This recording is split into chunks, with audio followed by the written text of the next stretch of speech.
Aida, I have a question for you. Have you been ghosted? Yes, I have. Would you mind to tell us a little bit more about what happened then? It's a long story, Farid. Mm-hmm.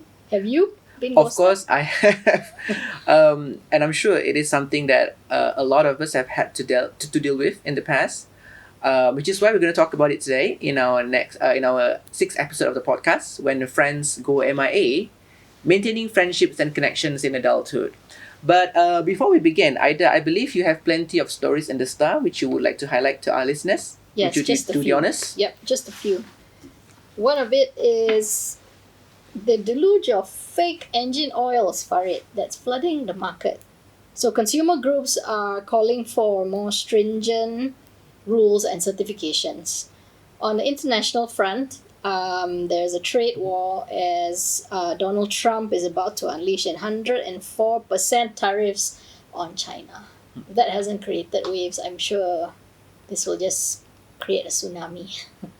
The other one is the catastrophic Putra Heights fire. There is a gas supply crisis, and 8,000 premises face some major disruptions. So, let's get back to our topic. Hmm. Anyway, very concerning, and feel free to check out our website or our newspapers for more info on those stories. But let's talk about our podcast today, Ida. So you mentioned just now that you have had experience with being ghosted. Maybe you can tell us a bit about what happened then. Okay. I feel this concept of being ghosted is harder to accept as we are adults. It's harder to accept in adulthood. When we were younger as kids, when your friends didn't want to friend you or tak nak kawan, it was just the rite of passage that we go through that. But as an adult, I find it really intriguing on some level. There's an air of mystery as to why, and since it's the concept of ghosting, you won't know why, so you just assume and presume, right? So I was friends with this person for, I say, about five 5 or 6 years, and there was just, well, somehow this was after the pandemic. We went through a pandemic, and then there was the MCO, and as we eased out of the pandemic, I felt there was this detachment, right? And somehow we spoke less and less. But then there was this one evening where we were at an eatery, and she was there, and I walked in, and there was just something in the air that prevented her from approaching me. And the weird thing is, I felt the same way. So from then on, There was an energy shift Yeah. in your relationship with this person. we were done. That was it. That was the end to that friendship. Yeah. So after that, as I sort of regrouped and thought about it, I thought, yeah, that was just a strange feeling. But I wasn't that shocked because of certain things that happened. So you weren't completely clueless before it happened. Like you had an idea, or at least had some inkling that something like I this had was some going to inkling. happen. Mm-hmm. The thing is, we didn't confront each other about what I thought the thing was, but both of us were feeling it. But somehow that evening, it was as if it was the curtain call for this friendship. Yeah, it's just happened like that. Mm-hmm. Well, I have somewhat of a similar experience. A friend. I mean, someone with whom I've been friends with for about a decade. Months ago, several months ago, just completely stopped all communications with me. There was no text messages. There were no calls, and me and this person, we were quite close. And then we text almost every week, sharing petty stuff, talking about a lot of dumb things. But we just stopped communicating. And after 2 or 3 weeks of initiating contacts and getting nothing back in response, I thought that, okay, maybe this person, something had happened. And I remember wondering if I did something wrong, if I said something wrong. And eventually, after about 2 3 weeks, I just stopped thinking about it. And then I think a few days before Ramadan, I got a text from this person, from this friend, and he said, "Look, I had been hospitalized." And it turned out that actually he had been diagnosed with pneumonia Oh dear. and had been going in and out of hospital, and had therefore been less responsive to text messages. He had been too focused on his medical conditions.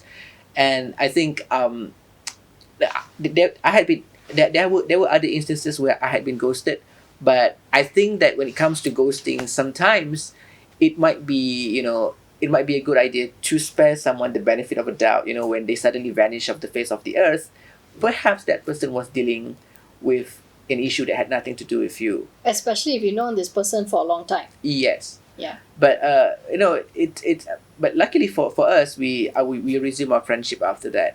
But Aida, before we go any further, maybe you can tell us about what is your definition of ghosting.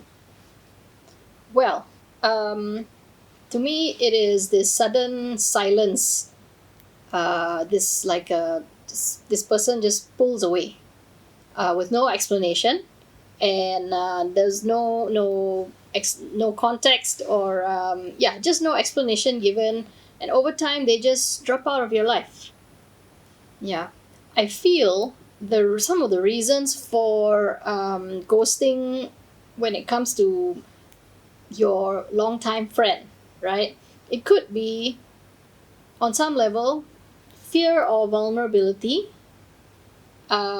Maybe this person, or even us, we're avoiding a deeper conversation or commitment to that friendship for reasons we don't know, right? That's my definition. I think ghosting. I mean, the term is often used in a dating and romantic relationships context, but I think it's also common in friendship. Actually, it is now. Yeah, it is now. But anyway, I took the liberty of finding out the definition of ghosting from Oxford Dictionary, and here's what it says: the practice of ending a personal relationship with somebody by suddenly stopping all communication without explanations. And one thing that I want to ask you, Aida, is that do you think that as we get older, as we become more mature, or at least are supposed to become more mature as we become adults, as we transition from school, university to adult life, do you think it is becoming more common for people to ghost one another? Is ghosting more common as we age? I think it is. I want to share something that I heard on Michelle Obama's podcast called IMO, in my opinion, with her brother Craig. And they talk about slow ghosting, where when you make a friend in adulthood, it suddenly, this friendship experiences a shift, and both friends drift apart. Well, would you find this hurtful, Farid? It depends. It's an unexpected end to a short friendship. For me, it depends on the context, because I notice when it comes to me, I made friends in school during my school years. I made friends in university, and some of those friendships have lasted till today. Yes, Some same with me. have Yeah. not. But I'd say that it's not so much that they ghosted me. It's just the fact that sometimes in life we take different paths. Correct. We go through phases. Yes, in school, whether you like it or not, you're gonna meet your friends every day. But when when you're no longer in the same place, when you're no longer obliged to attend the same place every Correct. day, Yeah. you just take different paths. Yeah. It doesn't necessarily mean that they are ghosting me. It just means that our paths don't You're going on a different journey. don't Yeah. cross as much anymore. But there have been instances where, like I said, friends or people whom I thought were friends, suddenly cease all contacts, suddenly vanish, and you know for a fact that they're still alive and kicking, but for some reasons they are not communicating with you, or are making a conscious decision about not talking with you or communicating with you. Which brings me to my next point. I think for a ghosting to happen, there needs to be a conscious decision on that person's part, meaning they are actively making a decision to not talking with you. But if they just, sort of go a different path, they move to another state, for example, that's not really ghosting. It just means that, they're choosing a different path in life. Yeah, that's true. And I don't know about you, but I have a handful of good friends today as we speak, from different phases of my life, from my childhood to my first work experience to my uni days to my working days, right? I have different groups, and one or two in each group that I cherish, right? So like what you said earlier about it's not necessarily ghosting if this person you knew in your childhood, you went to the same school, you probably walked together to school or sat in the same bus. You know of each other's existence. However, you have lost touch with each other. It doesn't mean that they ghosted you. You're just on a different wavelength or different journey. That's all. Yeah. I remember many years ago, I made friends. I became friends with this person. We became close. We became good friends. But over the years, our values, our outlook on life diverged quite significantly. And that led to some tensions, which ultimately led to the demise of that friendship. So it wasn't so much ghosting. It was more that both parties simply went separate ways. Yeah. But I had been ghosted let me tell you a story about last year. I had the pleasure of going on a overseas work assignment, and I met someone from other country. I met people from other countries who were also journalists, and many of us, we became friends. We still remain in touch to this day. But there was one person in particular who, for one reason or another, simply stopped communicating with me. I wouldn't go into details, but I know for a fact that this person is alive, is well and kicking. And so I remember going to a friend who also went on that trip, and I asked her, I said, did I do anything wrong? Did I say something wrong? And then she said, no, I think you've been completely appropriate. And I don't know what happened. And she said, Farid, don't worry about it. It happens, in adult relationships. So you would think that, when you reach a certain age, You'll be fine with it. you'll be fine with this one, and also people will be more mature to say exactly what their problem is. But no, apparently Not everyone is like that, and not everyone is willing to share their problems with you. or have the decency to actually tell you that they're having a problem with you. Well, I wouldn't put it as decency for it. Some people really value their privacy, and if you just met this person, they're not obliged to share with you their reasons why they don't feel like keeping in touch with you anymore. I suppose that's one way to look at it. Yeah. They don't owe you an explanation. But it happens across For new friendships though. Yeah. Yeah. Yeah, I guess that's one way to look at it. But I think this is something that happens across all ages. Like, for example, recently my sister was getting married, and naturally my mom reached out to a lot of relatives, getting them to come to the reception. And there was one relative in particular who was supposed to play a big role in the reception, and had agreed to play a big role in the whole reception. And then, like, I think 2 or 3 weeks before the big event, suddenly just ceased all contact, all communication with my mom. We tried to call this person, we texted this person, we went to their home and didn't open the door. We didn't know what happened. But this is a relative. This is a relative. Yeah, family is a different kettle of fish for it. You would think Yeah, it is that really being blood, different drama. and this person being in their, I'm using the pronouns their so as to protect this person's identity, in their 50s, would be more mature to tell us what You would exactly think. had happened. You would think. But no. But no. So ghosting happens, across age spectrums. Across the board. Yeah. Across age, Yeah. age groups, yeah, Yeah. that's true. And you're left wondering what happened. Yeah. Mm. What do you think? Do you think ghosting a friend is a passive aggressive way to end the friendship? I think it is. I think it could be, yes. Yeah. Yes. Yeah, interesting. What about when it comes to men, Farid, guys? Do you think that the way you guys interact is more transactional? When something bad happens, right? Let's say when ghosting happens among you guys, does it hurt as much as when we women experience ghosting? Because Okay. I think we take it more emotionally for obvious reasons. Yeah. I like that you asked this question because it is something that I've come across a lot. People assume that, men are less affected by, emotional events in life. They're not as affected as much as women are.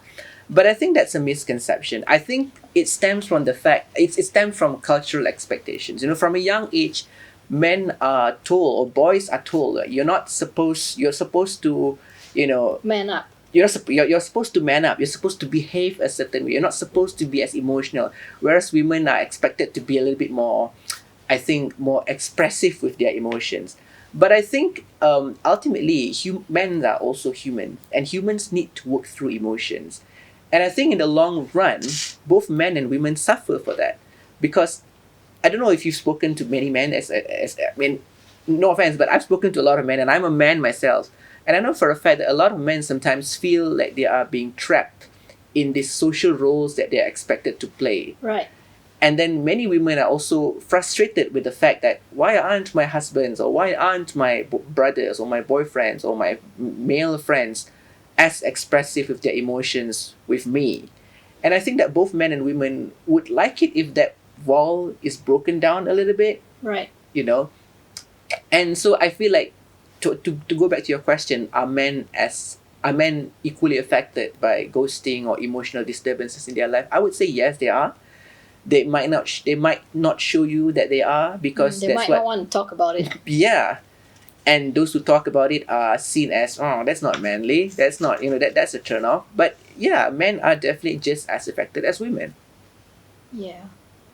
Why does this happen, do you think? Is it let's discuss whether it's emotional burnout or overstimulation, because I don't know whether you would agree with me, but there are people as adults who are described as clingy, Mm-hmm.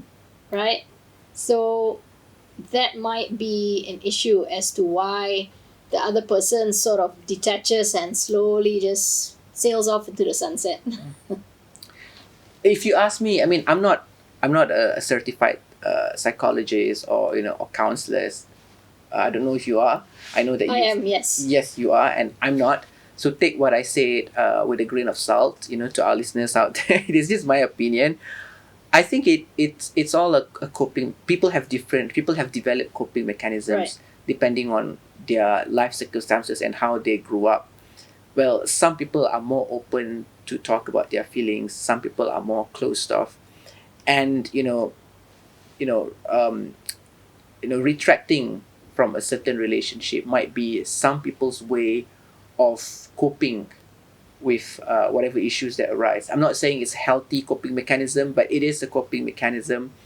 So some people may have a lower threshold for emotional connection or emotional Yeah. burnout. Some people may have a higher threshold, and that, I think, that dynamics is what's contributing to this ghosting situations. What do you think? I kind of agree, because like we said earlier, we go through different phases in our life, right? And how we feel as a teenager, a young adult, and now, right? It could be different. Our mindset could change, our values, well, we try to maintain our good values in life, but our priorities might change. correct? Mhm. It might be different for single people, for married people, people going through divorce, people going through some life traumas, right?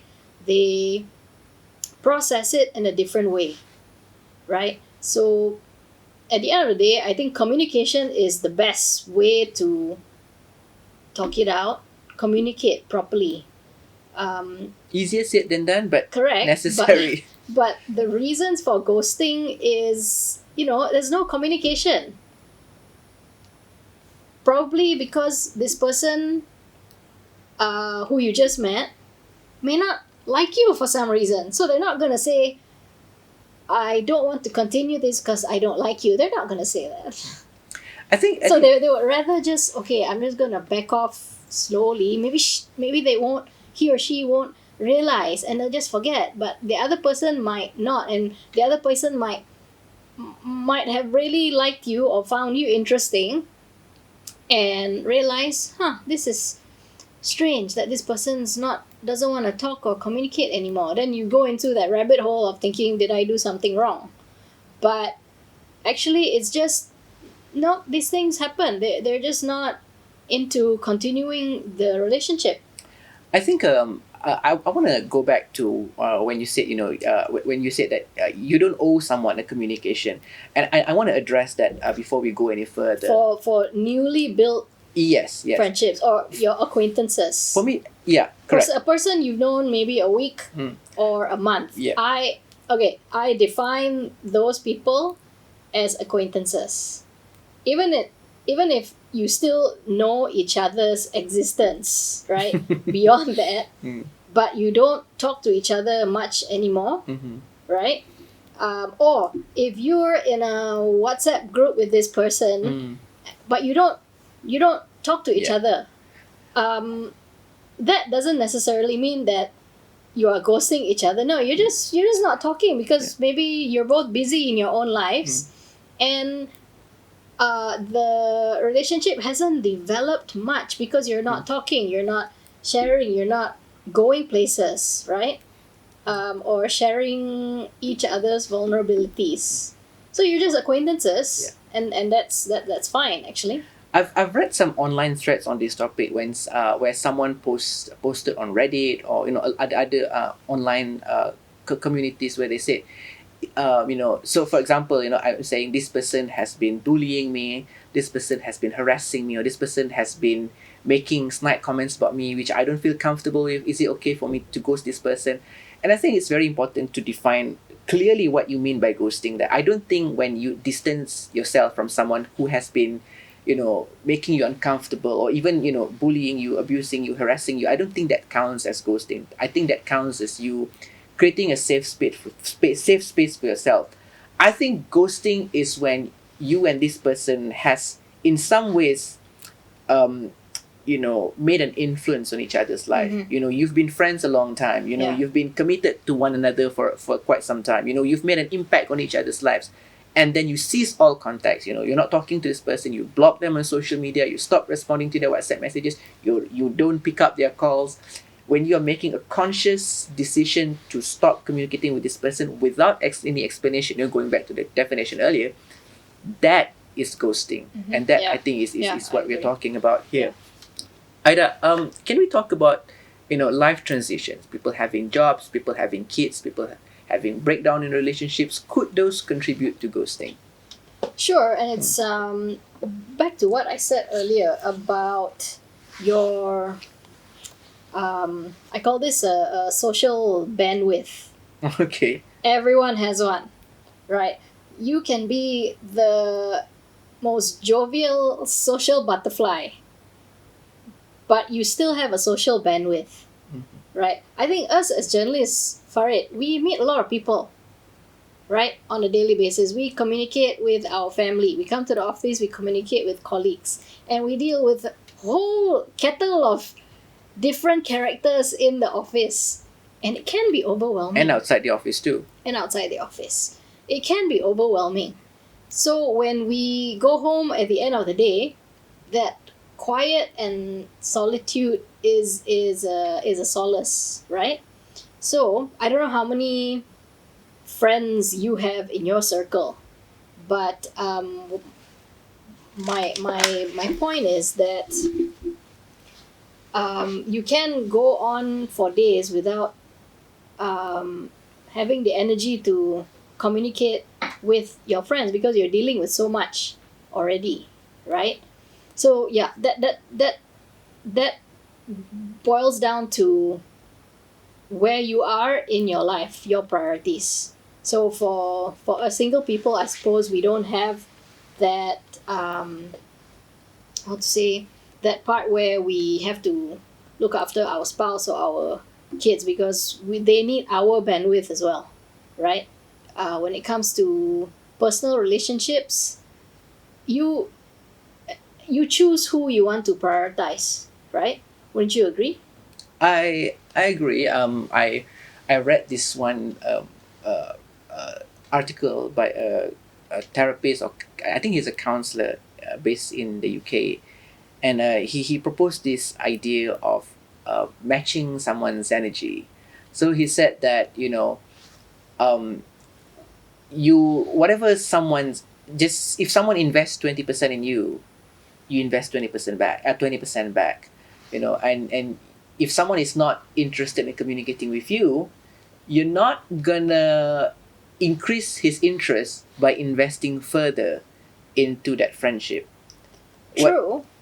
meaning if someone is not interested in you, is not interested in talking to you or communicating with you or being friends with you, he's not gonna want to do it more just because you try to connect more. People are not going to appreciate something that they don't already appreciate in the first place just because you offer more of it. That's right. Yeah. That's when we touch on reciprocation, right? Yes.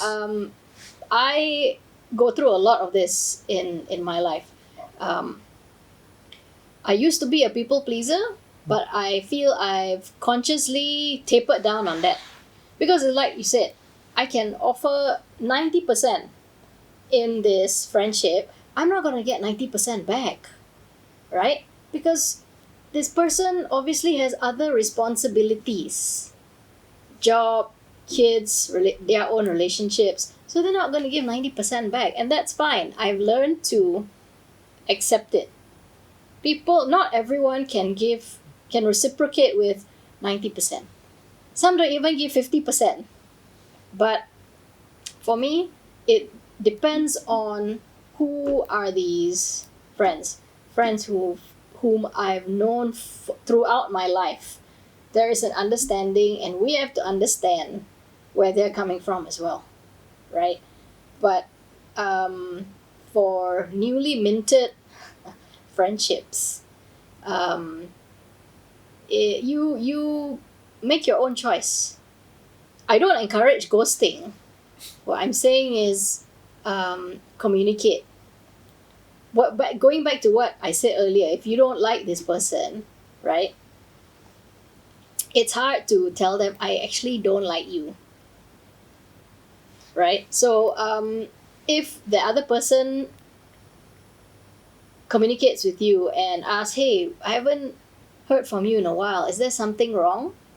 So you can reply, "Hi, I'm okay. It's just that I've been really busy. Sorry for the lack of communication." That's fine. And if you choose not to talk after that, that's also fine. But ghosting when you've already developed somewhat of a friendship, yeah, it can be painful. But I think as adults, it's just hard to develop friendships as we get older. You go back to relying on the friendships that you've already built since you were children, because you've gone through so much together. You saw each other through primary school drama, puberty, secondary school drama, and you shared all of those experiences, right? So even if you drift apart, there's always a way to find each other again, which is what I have done with a couple of my good friends from school. I think that's very important, as you know, for us to have that connection as we grow older. Ida, let's talk about the emotional impact of ghosting. You've been ghosted, I've been ghosted. I'm sure a lot of our listeners have also been ghosted, or they might have been the ones doing the ghosting. So let's talk Yeah. about the emotional impact of ghosting. How did it make you feel when you were ghosted by your, I don't know, former friends? Let's call them that. Of course, you feel a bit sad, right? But then I realized that it was probably for the better. Yeah, because I think, again, as we grow older, you tend to not tolerate unnecessary drama anymore, or manipulation. Is there unnecessary drama? Sometimes there is, Okay. because when you don't communicate, and you stifle all those emotions, it's going to erupt one way or another. Okay.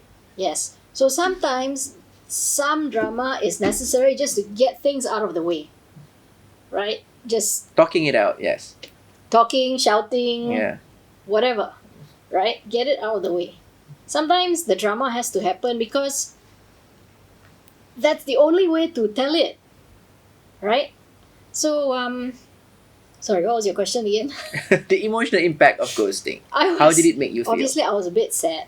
And then I rationalized the whole thing. And I thought, okay, yeah, it was just time, time was up. It probably wouldn't have led to anywhere but more manipulation, more, I suppose, jealousy, more anger, and more just catastrophizing, right? Because when you have a mutual friend that's within that dynamic as well, but this mutual friend chooses not to get involved, but deep down, this mutual friend played some sort of a role. Yeah. So you realize that you don't need this anymore. I think for me, and a lot of people, it's the lack of closure. You Yeah. want to know, you go down this rabbit hole of asking yourself, did I do something wrong? Did I say something wrong? And then if you have mutual friends, then you're going to ask that mutual friends, what went wrong? And you wonder, it depends on the context of that relationship. Was it friendship, or was it more than that? But we're talking about friendship here. And if it's a long term friend, you'd be like, okay, was it, you ask a lot of these questions. You go down the rabbit hole, and then you obsess over it, and it takes up space in your mind. Yeah, it And takes then- up a lot of real estate, unnecessary real estate in your mind. Yes. Yeah. And I think that can have an impact on your mental health. Correct. It distracts you. You feel rejected. You feel confused. You develop self doubt, and you wonder if there were anything you could have done to prevent it. Look, all of us go through rejection, one way or another, right? This is a form of social rejection. Correct. As adults, rejection can feel even more painful than what we experience as children in the schoolyard. As adults, it can be more painful, I feel. I don't know. What do you think? I think so. I think because like when we were in school, we had a huge supply of people to become friends with, so to speak. But as an adult, you are weighed down by a lot of responsibility. So you don't have as much time. You don't have as much place, as many places to make friends. So the friends that you do have, you try to keep, or at least you want to keep. So when you lose one or two, it's more devastating. That's true. I do want to touch on another aspect, which actually I don't think you're gonna expect this little subtext, but being uninvited to certain events, right?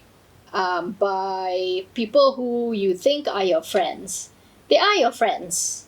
Then again, it boils down to your own definition of what is friendship. But the whole feeling of being uninvited, excluded, yeah, that is a different level of rejection, especially now with social media. You know, you are on your friend's page and you see them posting photos, having fun, and these are your friends. You meet up maybe once in a few months, and you've either gone to school with them or university with them, but then you see the photos and think, why wasn't I there? Right? And it used to bother me a lot, Farid. It used to bother me a lot. And it affected me. I, not to say I fell into depression, but it made me really sad. Right? Because I have invited these people to my home, and we spent time outside. But then you see the photos and you think, why wasn't I there? But now, okay, this was maybe, I think, okay, during the pandemic, we were all vulnerable. We were all lonely and alone, right? So none of us could see each other. But as the MCO eased, right? And then people were back to seeing each other, posting on social media, whatever. But yeah, and then I started to think after seeing this in social media that, I didn't like the feeling of being uninvited. But again, it happens. And you can't explain it. They can't explain it. Again, they're not going to tell you if you ask. They're not going to tell you we just, we didn't feel like inviting you. Would you rather hear that? Or just chalking it up to things happen in life and just moving on? I think we all, as people who have been ghosted, we all want an answer from our ghoster about why they did. And this includes family and relatives as well. Yeah. But I think it's very important for us to understand. People want to be heroes in their own stories. What do I mean by this? Is that even if you do get that rare opportunity to confront them and ask them, why did you ghost me? You're likely not going to get the real reason why they ghosted you. Yeah. They will give you an easy reason to let themselves off the hook. They will tell you what they think you want to hear, and you will obsess about it. Yeah. And you would think, okay, or maybe they would tell you, oh, you are too clingy. Oh, you always want to talk about this. No, they're not going to say that. They're not. They're going to give you the reason that is probably not the actual reason why they ghosted you in the first place. So don't bother. And also, I have friends who themselves have ghosted other people.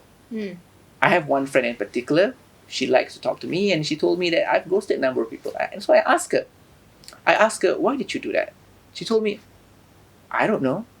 I just feel like I'm not going to meet them again, or I just don't feel, I don't know why I did it. I just did it. So for me, when you are expecting answers, the people that you want answers from are probably not the ones who are able to give you the answers you seek. Correct. That's also veering into your expectations. I think it's going to sound incredibly cliche, but it is still incredibly true. The answers you're looking for is within you. No, that is true, Farid. You give yourself the closure. Correct. The closure is understanding this. The person you thought was the person is not who you thought he is, or it's not who you thought he was or she was. Mm-hmm. Give the closure to yourself. The relationship has come to its end. Friendship, romantic relationships, doesn't matter.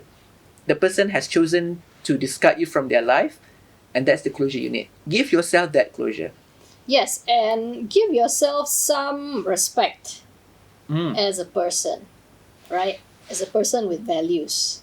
Give yourself some respect. I feel a lot of people disrespect themselves. What do you think? Well, some